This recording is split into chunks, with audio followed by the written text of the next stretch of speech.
Have you ever sniffed your shirt and wondered if you smell, but everyone is too shy to let you know? You're not alone. I have those thoughts too, and having this anxiety can make you nervous or make you lose focus just standing or sitting next to someone. Maybe you even caught a faint whiff of sweat, and suddenly your mind goes, "Do I reek, or is it just me being paranoid?" I wonder if people noticed, but they are too afraid to tell me. Here's the thing. What you're sensing might not even be real. This video breaks down the science behind anxiety and odor perception and the hidden health reasons that could actually be causing a persistent smell. Possibly, you could get real answers and, more importantly, a peace of mind. Anxiety versus reality, the body odor paradoxa. How anxiety distorts your senses. Let's start with what's happening in your brain. When you're anxious, your senses go into overdrive. Your mind gets hyper-attuned to threats, even ones that aren't really there. That includes smells. This is called olfactory hyperawareness. Basically, your brain starts scanning for danger, and your nose gets swept into the giant fog of smells. There's also something known as phantasmia, which is the experience of smelling something that isn't actually present. Studies have shown a link between anxiety and phantom odors. That slight sour or rotten scent you think is coming from you might just be your brain playing tricks. The worst part? This mental loop convinces you that the problem is physical, even if there's no actual evidence. And once the thought takes hold, it's hard to shake. B. Stress sweat, the stinkier kind. But okay, let's talk about when the smell is real and why stress sweat hits different. Your body has two main types of sweat glands: eccrine, which produces watery sweat to cool you down, and apocrine, which are activated by stress and emotions. Apocrine glands are located in places like your underarms and groin. In these places, the sweat is thicker and packed with proteins. When that protein-rich area sweat, it mixes with bacteria on your skin. It breaks down and creates odor. That's why anxiety-induced sweat often smells stronger than workout sweat. It's not your imagination, it's biochemistry. So if you're feeling nervous before a date or a presentation, and you suddenly catch a whiff of something funky, yeah, that could be legit stress sweat doing its thing. C. Quick reality checks. Here's the good news. There are ways to snap out of the anxiety loop and get a reality check. Try the shirt sniff.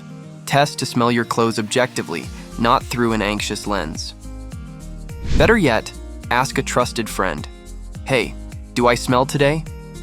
Choose someone who will be honest and maybe someone who won't make fun of you for the rest of the year. If they say you're good, you probably are. Your anxiety doesn't always tell the truth, but people who think you're smelly will. And if you pass both checks, let it go. You're okay. Hidden health culprits behind persistent odor diet's role in body odor. Let's shift from anxiety to your plate. Because yes, your diet can absolutely influence how you smell.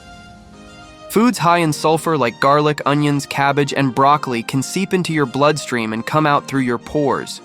The result? A body odor that mirrors your dinner. Alcohol can do the same.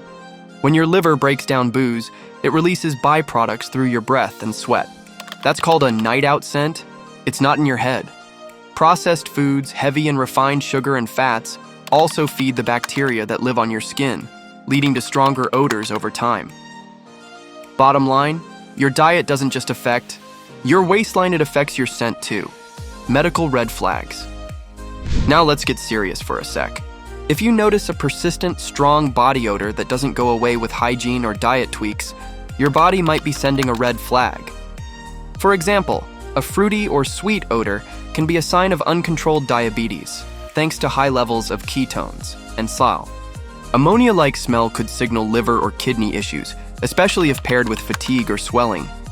Hormonal changes also play a role, such as menopause can intensify sweat, while thyroid imbalances can alter metabolism and scent. If something smells off and it's lasting, don't ignore it. Your body's trying to tell you something, when to see a doctor. So when should you make that appointment? If the odor is persistent, and especially if it comes with other symptoms, like extreme thirst, unexplained weight loss, or chronic fatigue, it's time to check in. Ask your doctor about blood sugar tests, liver and kidney panels, and hormone evaluations. Sometimes the fix is simple. Other times, catching an issue early can make all the difference. Don't let embarrassment stop you from getting answers. You deserve peace of mind. Mental hygiene. Breaking the anxiety cycle. Sanity checks to silence anxiety. Sometimes, even after you've done everything right, taken a shower, worn clean clothes, and applied deodorant, you still can't shake the feeling that you smell bad. That's when anxiety takes over, not reality. To calm that spiral, start with what we call sanity checks. Ask yourself, when you take your clothes out of the laundry, do they smell clean or still carry a musty odor? When you open your closet, is there a damp or moldy smell lingering in the air? Have you ever checked if your body wash or deodorant has expired? It's rare, but hygiene products do lose their effectiveness over time, and sometimes even develop odd scents. What about your towel? If it's not completely dry before reuse, it could be the culprit behind a strange odor you mistake for body odor. Even the water you use matters. In some places, tap water contains minerals or sulfur compounds that leave a faint metallic or eggy smell on your skin. When you ask these questions and everything checks out fine, it's not your body. It's your brain misfiring signals under stress. Lifestyle fixes. Once you've ruled out external causes, it's time to focus on small daily habits that help your body and mind work together. One underrated tip is to apply antiperspirant at night. Why?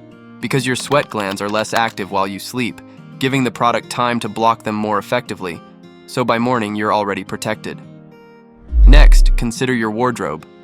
Breathable fabrics like cotton or moisture-wicking athletic wear don't just feel lighter, they reduce the bacteria buildup that actually causes odor. On the flip side, synthetic fabrics can trap sweat and odor even after a wash, so switching up your fabric game can make a big difference. And let's not forget movement. Exercise, especially low-impact workouts like yoga or even a daily walk, helps burn off stress hormones like cortisol, which play a big role in anxiety. When your body is calmer, your brain stops scanning for imaginary threats, including fake body odor. Bonus, exercise improves circulation, metabolism, and even skin health, all of which contribute to a fresher, cleaner you. Remember, you're not trying to be perfect. You're building habits that reinforce your reality, not your fears. Every time you move, hydrate, breathe, and rest, you're giving your brain and body a reason to feel safe. And when you feel safe, the false alarms fade. So do you smell bad? Or is it just your anxiety? Chances are, your body is doing what bodies do. Sweat happens, odors fluctuate, but anxiety tends to blow those signals out of proportion. If you've covered the basics, good hygiene, balanced diet, no glaring health concerns, then trust yourself. You're okay. And remember, you're not the only one worried about this. So let's break the shame. Share your story in the comments, swap tips, and support each other. Because nobody should lose sleep over something as human as body scent. You're not weird. You're just human. And if this video gave you even a little peace of mind, consider subscribing. We talk about real things people are often too shy to say out loud. You're not alone. You're safe here. Let's grow together, one honest conversation at a time.